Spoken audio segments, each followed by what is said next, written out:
कहानी की शुरुआत 1977 में मिडल ईस्ट की एक इमारत से होती है, जहां हैरी एक आदमी से पूछताछ कर रहा था कि तभी उसकी नजर उस आदमी के मुंह में मौजूद एक पिन पर पड़ी, जिसे देखते ही ली ने अपने साथियों की जान बचाने के लिए खुद उस आदमी के ऊपर छलांग मार दी, जिसके बाद एक जोरदार धमाका हुआ जिसमें ली की जान चली गई। अपने साथी की इस बहादुरी से हैरी, मर्लिन और लैंसलॉट बहुत ज्यादा प्रभावित थे। इसके बाद हैरी लंदन में ली की विधवा बीवी मिचेल से मिलने उसके घर गया, जहां उसने मिचेल को एक खास मेडल दिया जिसके पीछे कुछ नंबर लिखे हुए थे, जिनका इस्तेमाल वो कभी भी मदद मांगने के लिए कर सकती है। पर मिचेल ने इस मेडल को लेने से साफ इनकार कर दिया, जिसके बाद हैरी ने वो मेडल ली के बेटे एग्जी को दे दिया कि हो सकता है कभी उसे इसकी जरूरत पड़ जाए। खैर, इसके 17 साल बाद अर्जेंटीना में प्रोफेसर आर्नोल्ड को कुछ लोगों ने बंधक बना लिया था, जो अब अपने बॉस के आने का इंतजार कर रहे थे कि तभी उन्हें दरवाजे पर एक दस्तक सुनाई दी, और जैसे ही एक आदमी ने दरवाजा खोला तो उसके सामने लैंसलॉट खड़ा था, जिसने अगले ही सेकंड उस आदमी पर हमला कर दिया और फिर एक एक करके वहां मौजूद सभी आदमियों को खत्म करता चला गया। तभी लैंसलॉट को दरवाजे पर एक और दस्तक सुनाई दी, और जैसे ही वो दरवाजा खोलने के लिए गया तो जिज़ेल नाम की एक औरत ने अपनी ब्लेड लगी हुई टांगों से उसे 2 टुकड़ों में काट दिया। जिसके बाद जिज़ेल ने वहां मौजूद लाशों पर कपड़ा डालने के बाद अपने बॉस वैलेंटाइन के लिए दरवाजा खोला, जिसने कमरे के अंदर आते ही सबसे पहले प्रोफेसर से सॉरी कहा। सॉरी प्रोफेसर साहब, वो मुझे भी वायलेंस बिल्कुल पसंद नहीं है, लेकिन क्या करें, जब सीधी उंगली से घी नहीं निकलता तो उंगली टेढ़ी करनी पड़ती है। उधर लंदन में हैरी एक टेलर शॉप में पहुंचा, जो असल में किंग्समैन का हेडक्वार्टर था, जहां आर्थर हेड टेबल पर पहले से ही बैठा हुआ था, और वो सभी लोग एक दूसरे को देखने और बात करने के लिए एक खास किस्म के चश्मों का इस्तेमाल कर रहे थे। मीटिंग के दौरान हैरी का कहना था कि उन्हें अपने दोस्त की मौत का बदला किसी भी हाल में लेना चाहिए। इस पर मर्लिन ने हामी भरते हुए बताया कि प्रोफेसर आर्नोल्ड को अगवा कर लिया गया है और अब उन्हें जल्द से जल्द प्रोफेसर को उन गुंडों से छुड़ाना होगा। खैर, लैंसलॉट के मरने के बाद अब किंग्समैन में एक आदमी की जगह खाली हो गई थी, जिस पर हैरी ने कहा कि मैं किसी को जानता हूँ जो ये जगह ले सकता है।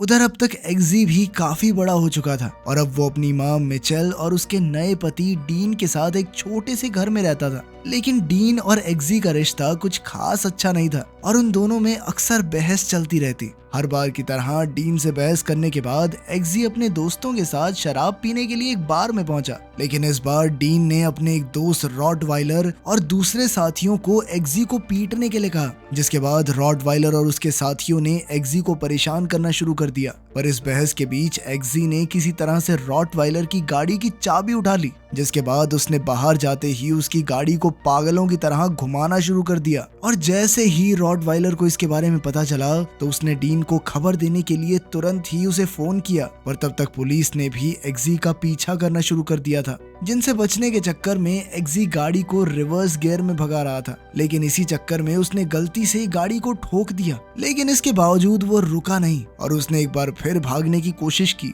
जिसके चलते इस बार तो उसने पुलिस की गाड़ी को ही टक्कर मार दी, जिसके बाद उसे पकड़कर पुलिस स्टेशन ले जाया गया, जहां एक डिटेक्टिव उससे पूछताछ करने की पूरी कोशिश कर रहा था, पर एग्जी कुछ भी बताने को तैयार नहीं था। तभी अचानक से एग्जी को उस मेडल के बारे में याद आया, और उसने तुरंत ही मेडल के पीछे लिखे हुए नंबर पर फोन किया। लेकिन फोन जिस औरत ने उठाया उसने बिना उसकी पूरी बात सुने ही फोन काट दिया। एग्जी को एक बार के लिए लगा कि इतने समय से मेडल लेके घूम रहा था, पागल ही हूं मैं। लेकिन अगले ही सेकंड पुलिस स्टेशन में एक फोन आया, जिसके बाद एग्जी को तुरंत ही आजाद कर दिया गया। और जैसे ही वो पुलिस स्टेशन से बाहर निकला तो उसकी मुलाकात हैरी से हुई, जो पहले से वहां उसका इंतजार कर रहा था। इसके बाद वो दोनों आराम से बातचीत करने के लिए एक बार में गए, जहां हैरी ने एग्जी को उसके पिता की बहादुरी के बारे में बताया कि कैसे ली ने उसकी जान बचाई थी। और वहीं दूसरी तरफ एग्जी अपनी पढ़ाई छोड़कर छोटी मोटी चोरी चकारी में लगा हुआ है। तभी डीन के कुछ आदमी एग्जी को पीटने के लिए वहां पहुंच गए और उन्होंने हैरी को बुढ़ाऊ कहते हुए वहां से जाने को कहा, जिसके बाद हैरी तुरंत ही दरवाजे की तरफ बढ़ा, पर उसने वहां से जाने की बजाय अचानक दरवाजे को लॉक करके उन गुंडों को पीटना शुरू कर दिया। और हैरी के अकेला होने के बावजूद भी वो गुंडे उसके सामने कुछ देर तक भी नहीं टिक पाए। खैर, उन सबको पीटने के बाद हैरी ने बारटेंडर की याददाश्त मिटाने के लिए उसके गले में बेहोशी का डार्ट भी मार दिया। और जैसे ही वो एग्जी की तरफ मुड़ा तो एग्जी ने तुरंत ही कहा कि मैं किसी को कुछ नहीं बताऊंगा, मुझे मत बेहोश करना, जिसे सुनकर हैरी काफी खुश हुआ और उसने जाने से पहले एग्जी को शाबाशी भी दी। उधर न्यूज पर वैलेंटाइन अपनी जिंदगी पर बनी हुई एक फिल्म के बारे में बात कर रहा था और इधर जैसे ही एग्जी वापस अपने घर पहुंचा तो डीन ने उसे बुरी तरह पीटना शुरू कर दिया और अब वो किसी भी हाल में उस बूढ़े आदमी के बारे में जानना चाहता था जिसने उसके आदमियों को पीटा था, लेकिन एग्जी कुछ भी बताने को तैयार नहीं था। वहीं दूसरी तरफ एग्जी की पीठ पर लगे एक माइक के जरिए हैरी सब कुछ सुन रहा था और जब ये बात काफी ज्यादा बढ़ गई तो उसने बीच में आकर डीन को जान से मारने की धमकी देते हुए एग्जी को छोड़ने को कहा। और जैसे ही एग्जी वहां से निकला तो बाहर पहले ही कुछ गुंडे उसका इंतजार कर रहे थे, जिनसे बचने के लिए एग्जी ने दीवारों को टापना शुरू कर दिया और वो मस्त पार्कोर करते हुए वहां से बाल बाल बचकर एक टेलर शॉप में पहुंचा जहां हैरी पहले से उसका इंतजार कर रहा था।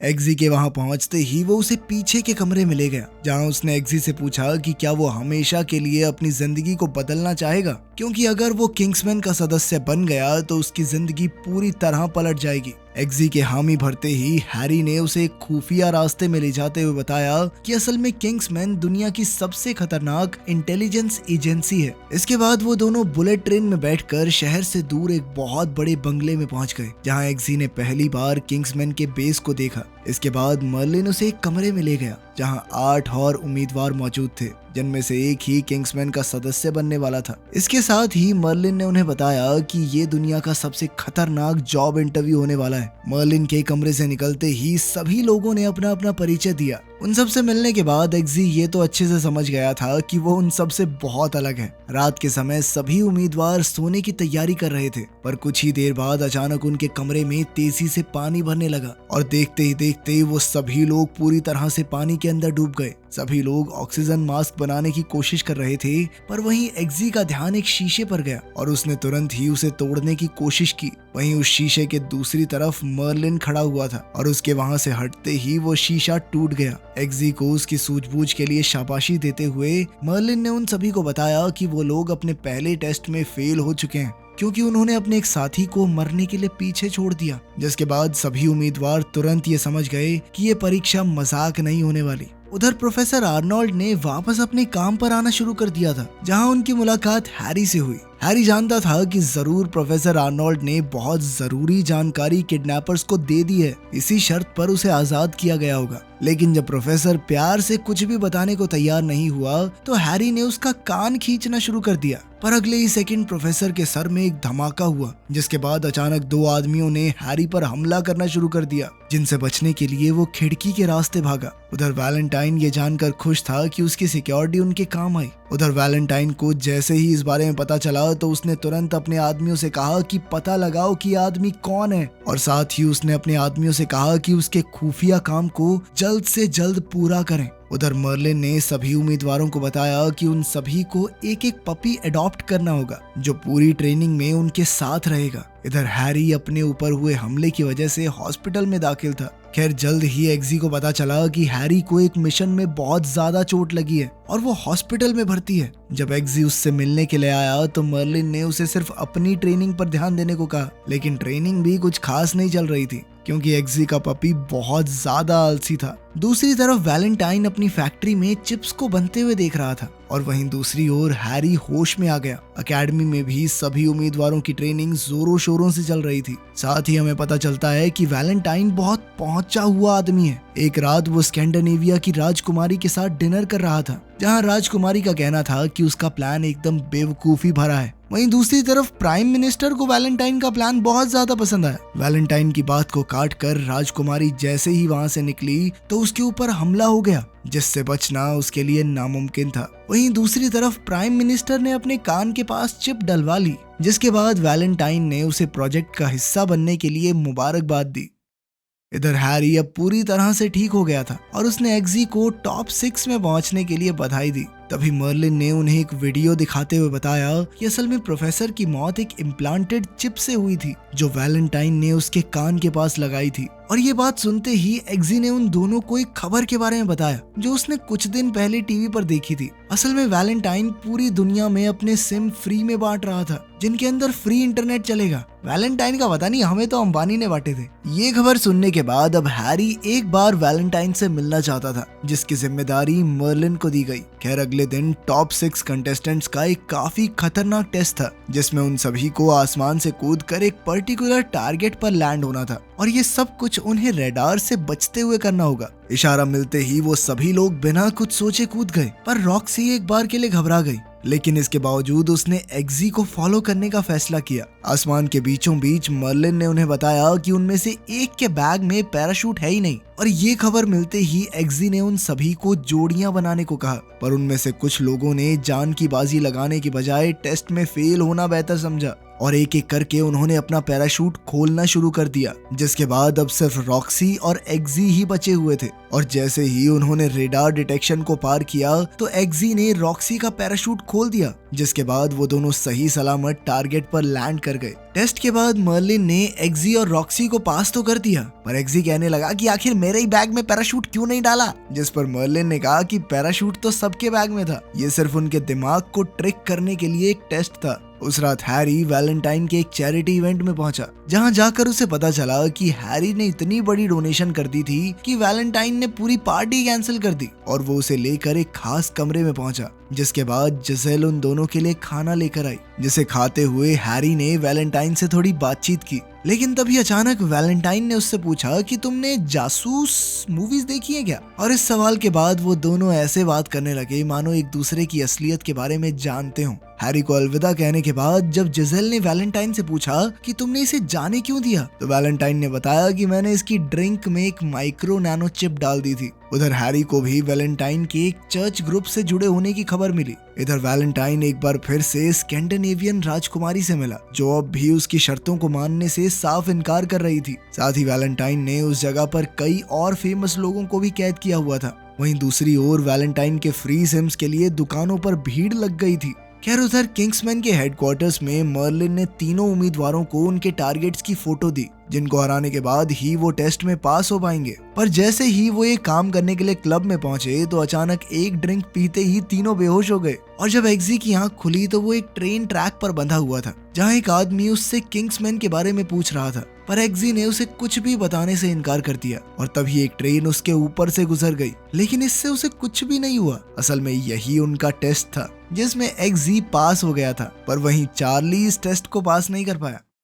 उधर वैलेंटाइन का मेन प्रोजेक्ट भी टेस्टिंग स्टेज पर पहुंच गया था। एग्जी की कमाल की परफॉर्मेंस के बाद हैरी उसे एक टेलर शॉप में लेकर गया, क्योंकि वो एग्जी को एक बुलेट प्रूफ सूट गिफ्ट करना चाहता था। लेकिन वो उसे कमरा नंबर 3 में लेकर गया, जहां अलग अलग तरह के हथियार पड़े हुए थे। और जब वो लोग वहां से बाहर निकल रहे थे तो उनकी मुलाकात वैलेंटाइन से हुई, जो अपने लिए एक सूट सिलवाने वहां आया हुआ था। और हैरी से बात करने के बाद वो चुपचाप वहां से चला गया, पर इसी दौरान हैरी ने उसके शरीर पर एक बहुत छोटा सा माइक लगा दिया। इसके बाद एग्जी की मुलाकात आर्थर से हुई, जिसने उसे एक गन पकड़ाते हुए अपने पपी को गोली मारने को कहा, और उधर मर्लिन ने भी रॉक्सी को ऐसा ही करने को कहा। एग्जी ने उस कुत्ते पर बंदूक तो तानी, पर उसने गोली चलाने से इनकार करते हुए अपनी बंदूक आर्थर को पकड़ा दी, और तभी उन्हें रॉक्सी के कमरे से गोली की आवाज सुनाई दी, जिसके बाद आर्थर ने एग्जी को वापस अपने घर जाने को कहा, और इधर रॉक्सी को लैंसलॉट के नाम से भर्ती कर लिया गया। घर पहुंचने के बाद एग्जी किसी भी हाल में अपनी पुरानी जिंदगी में वापस नहीं जाना चाहता था, और तभी उसकी मुलाकात अपनी माँ से हुई, जिनकी आंख के पास एक चोट का निशान था, और अब एग्जी ये और नहीं झेलने वाला था, और इसीलिए वो डीन से सीधे तौर पर लड़ने पहुंचा। पर जैसे ही डीन ने अपने आदमियों को अंदर भेजा, तभी अचानक एग्जी की गाड़ी अपने आप चलकर हैरी के पास चली आई। हैरी ने एग्जी को ट्रिगर न दबाने के लिए काफी देर तक डांटा, लेकिन फिर बाद में बताया कि ये भी आखिरी टेस्ट था। इन सभी टेस्ट्स के दौरान जितने भी लोगों की जान गई थी वो असल में मरे नहीं थे, असल में वो सभी लोग जिंदा थे। तभी मर्लिन ने हैरी के साथ संपर्क करते हुए उसे वैलेंटाइन की बातें सुनाई, जहां वो किसी को बता रहा था कि अब उनके सिम पूरी दुनिया में फैल चुके हैं, और अगर उनके चर्च ट्रायल सही रहे तो वो लोग प्लान को लॉन्च कर देंगे। ये बात सुनते ही हैरी तुरंत उस चर्च ग्रुप को चेक करने निकल गया, जिसके बारे में उसे पता चला था। वहाँ पास्टर जोर जोर से चिल्लाकर अमेरिकी सरकार के लिए अपनी नफरत बयां कर रहा था, और तभी वैलेंटाइन ने 1000 फीट दूर बैठकर अपने सिम्स के जरिए प्रोग्राम लॉन्च कर दिया, जिसके तुरंत बाद एक औरत ने हैरी पर चिल्लाना शुरू कर दिया, और हैरी ने भी तुरंत उसे गोली मार दी। इसके बाद चर्च के अंदर एक युद्ध शुरू हो गया, जहां लोग हैरी को मारना चाह रहे थे, पर ये इतना आसान नहीं था, और हैरी एक जंगली जानवर की तरह सबको मार रहा था। मर्लिन चाहकर भी उसे रोक नहीं पाया, और वहीं वैलेंटाइन किसी भी हाल में हैरी को खत्म करना चाहता था। लेकिन इस सब के बावजूद भी हैरी उस चर्च से जिंदा बाहर निकलने वाला इकलौता इंसान बना। ये देखकर एग्जी और मर्लिन दोनों ही हैरान थे। जैसे ही हैरी चर्च से बाहर निकला तो उसका स्वागत वैलेंटाइन ने अपने 2 गनर्स के साथ किया, जहां उसने बताया कि असल में उसके सिम लोगों के अंदर गुस्सा ट्रिगर करते हैं, जिसके जरिए वो चारों तरफ तबाही मचा सकता है। इसके बाद वैलेंटाइन ने दोबारा से जासूसों वाली मूवीज के बारे में बात करना शुरू कर दिया कि कैसे जासूस आखिर में हमेशा जिंदा बच जाता है, लेकिन इस बार ऐसा नहीं होगा। और अगले ही सेकंड उसने हैरी को गोली मार दी। किसी को भी इस बात पर विश्वास नहीं हो रहा था। वहीं हेडक्वार्टर्स में मर्लिन और एग्जी दोनों हैरी की मौत से बहुत ज्यादा दुखी थे। एग्जी को अभी भी हैरी की आवाज सुनाई दे रही थी और इसीलिए वो आर्थर से मिलने के लिए पहुंचा। आर्थर ने उसे बताया कि उनके पास अब वैलेंटाइन का बयान आ चुका है, जिसकी मदद से अब पुलिस को पुख्ता सबूत मिल चुका है। यहाँ से आगे की कार्रवाई वो करेंगे। इसके बाद आर्थर ने एग्जी को एक ड्रिंक पीने के लिए बैठाया और इसी दौरान एग्जी की नजर आर्थर के गले पर पड़ी, जहाँ वही चिप इम्प्लांट वाला निशान मौजूद था। और ये देखते ही एग्जी ने आर्थर का ध्यान भटका दिया, जिसके बाद उन दोनों ने अपनी ड्रिंक पी।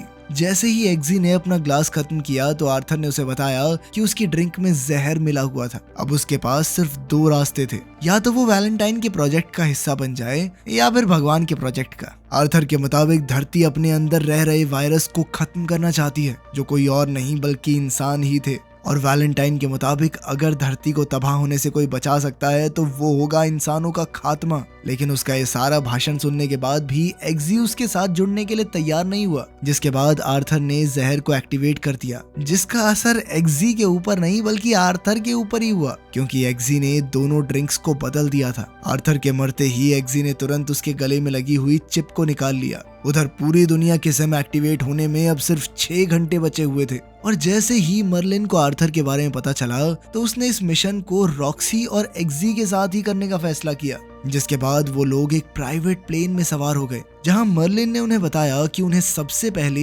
वैलेंटाइन की एक सैटेलाइट को तबाह करना पड़ेगा, ताकि मर्लिन को मेन सिस्टम में घुसकर उसे बंद करने का समय मिल सके। सैटेलाइट को तबाह करने का काम रॉक्सी को दिया गया, जिसे एटमॉस्फेयर में पहुंचते ही सैटेलाइट पर हमला करना था। रॉक्सी को छोड़ने के बाद अब एग्जी को आर्थर के इनविटेशन का इस्तेमाल करना था। उधर वैलेंटाइन सभी को एक मोटिवेशनल स्पीच दे रहा था कि कैसे आज उन्हें मरने वाले लोगों का जश्न मनाना है। इधर एग्जी हैरी का दिया हुआ सूट पहनकर पूरी तरह तैयार था। सेफ हाउस के पास पहुंचते ही उन्हें लैंड करने की अनुमति मिल गई और तब तक एग्जी ने आने वाले खतरे को भी भांप लिया था। लैंड होने के बाद मर्लिन प्लेन को एक बेस में ले गया, जहां प्लेन से उतरने के बाद एग्जी ने आर्थर का इनविटेशन कार्ड दिखाया, जिसके बाद उन्हें मेन हॉल में ले जाया गया। अब बस 18 मिनट बचे हुए थे और इसीलिए उसे जल्द से जल्द कंट्रोल रूम में पहुंचना था। वहीं रॉक्सी लगभग मिसाइल फायर करने ही वाली थी, तभी एग्जी ने स्कैंडिनेवियन प्राइम मिनिस्टर को बेहोश करके मर्लिन को एक्सेस दिला दिया। लेकिन मिसाइल फायर करने से पहले ही रॉक्सी का बलून फट गया और इधर चार्ली ने भी एग्जी को पकड़कर वैलेंटाइन को बता दिया, पर तभी एग्जी ने उसे बिजली का झटका देकर वहीं गिरा लिया और वहीं दूसरा बलून फटने से पहले रॉक्सी ने मिसाइल को फायर कर दिया। इस सब के चलते वैलेंटाइन ने टाइमर को 16 मिनट से 2 मिनट में बदल दिया। इधर मर्लिन प्लेन को तैयार करते हुए एग्जी को निकलने का रास्ता बता रहा था। एग्जी प्लेन की तरफ बढ़ता हुआ तेजी से लोगों को मार रहा था, क्योंकि अब उनके पास सिर्फ 1 ही मिनट बचा था। उधर रॉक्सी भी तेजी से धरती की तरफ बढ़ रही थी, पर तभी अचानक मिसाइल जाकर सीधा सैटेलाइट से टकरा गई, जिसके चलते काउंटडाउन ही बंद हो गया। तभी मर्लिन की नजर एक बायोमेट्रिक लॉक पर पड़ी, जिसके बाद उसने एग्जी को कई सारी बंदूकों का ऑप्शन देते हुए कहा कि किसी भी हाल में वैलेंटाइन के हाथ उसके कंप्यूटर को ना छुएं। एग्जी ने तुरंत ही एक अम्ब्रेला गन उठाई और बाहर आते ही सभी सैनिकों को मारना शुरू कर दिया। उधर वैलेंटाइन अपनी दोस्त से सैटेलाइट का जुगाड़ करने में लगा हुआ था। इधर एग्जी बेचारा बहुत सारे लोगों से एक साथ लड़ रहा था। वहाँ इतने ज्यादा सोल्जर्स थे कि उन्होंने एक बार के लिए तो एग्जी को हर तरफ से घेर लिया। तभी एग्जी ने रॉक्सी से कहा कि अगर मैं आज ना बच सका तो मेरी माँ मिचेल को मेरे सौतेले बाप से बचा लेना। साथ ही उसने मर्लिन को सैनिकों की चिप्स एक्टिवेट करने को कहा और इसके कुछ ही सेकंड बाद अचानक सभी सैनिक और हॉल में मौजूद लोग अपने आप मरने लग गए। दरअसल मर्लिन ने वैलेंटाइन की चिप्स का ही इस्तेमाल करके उसके गार्ड्स को मार दिया था, पर वैलेंटाइन ने अपने अंदर कोई चिप नहीं डाली थी और उसका कहना था कि तुम कुछ भी कर लो, मुझे रोक नहीं पाओगे। और इतना कहते ही वैलेंटाइन ने अपने सिस्टम को एक्टिवेट कर दिया, जिसके बाद पूरी दुनिया में उसके सिम एक्टिवेट हो गए और लोगों ने एक दूसरे को पागलों की तरह मारना शुरू कर दिया। एग्जी ने तुरंत ही कंट्रोल रूम में जाकर फायर करना शुरू कर दिया, जिससे सिम एक्टिवेशन कुछ देर के लिए रुक गई और तभी एग्जी को खत्म करने के लिए जिजेल सामने आई। उन दोनों ने एक दूसरे पर बेरहमी से हमले करने शुरू कर दिए, जबकि वैलेंटाइन इस मौके का फायदा उठाकर दोबारा सिम एक्टिवेशन शुरू करने लगा, जिसके बाद दुनिया भर के मैदान लड़ाई के युद्ध में बदल गए। इस चीज का एहसास एग्जी को अच्छे से था और इसीलिए उसने इस लड़ाई को खत्म करने का फैसला किया, जिसके बाद उसने अपने खास जूतों के जरिए जिजेल के हाथ पर जहरीली चोट मार दी, जो उसे खत्म करने के लिए काफी थी। इसके बाद उसने जिसेल की ब्लेड वाली टांगों से वैलेंटाइन पर हमला करके दुनिया भर में हो रहे खून खराबे को रोक दिया। एग्जी के मिशन पूरा करने पर सभी लोग काफी खुश थे। सब कुछ ठीक करने के बाद जब एग्जी वापस अपने घर आया तो मिचेल डीन के साथ ही बैठी हुई थी और एग्जी ने अपनी माँ को बताया कि एक नई नौकरी के साथ साथ उसे नया घर भी मिला है और अब वो लोग वहां जाकर रहेंगे। पर डीन ने मिचेल को वहीं रोक दिया, जिसके बाद एग्जी ने बिल्कुल हैरी के अंदाज में दरवाजे के पास जाकर उसे लॉक कर दिया ताकि वो डीन को सबक सिखा सके। वीडियो पसंद आई तो लाइक कर देना, चैनल को सब्सक्राइब कर लेना। मिलते हैं अगली वीडियो में।